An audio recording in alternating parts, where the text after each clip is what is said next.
வறட்சியால் பாதிக்கப்பட்ட விவசாயிகள் மற்றும் பயனாளிகளுக்கு நிவாரண மற்றும் நலத்திட்ட உதவிகளை அமைச்சர் வேலுமணி வழங்கினார். கோவை மாவட்ட ஆட்சியர் அலுவலக வளாகத்தில் நடைபெற்ற விழாவில் மொத்தம் 14,360 பயனாளிகளுக்கு 184 கோடியே 52 லட்சம் ரூபாய்க்கான நிவாரணத்தை அமைச்சர் வழங்கினார்.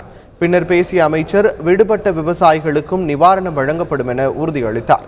கடும் வறட்சி நிலவுவதால் பொதுமக்கள் தண்ணீரை சிக்கனமாக பயன்படுத்த வேண்டும் என்றும் அவர் வேண்டுகோள் விடுத்தார்.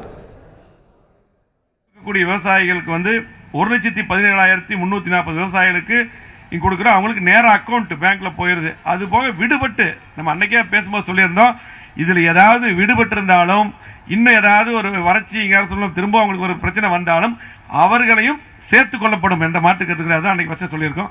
அவர்களுக்கும் அந்த நிவாரணம் சேர்த்து வழங்கப்படும். சூழ்நிலை கடுமையான வறட்சி இருக்கிறதாகவே பொதுமக்களுக்கு நாங்கள் அன்பான வேண்டுகோள் வச்சிருக்கோம். இன்றைக்கு தண்ணீரை சிக்கனமாக பயன்படுத்த வேண்டும்.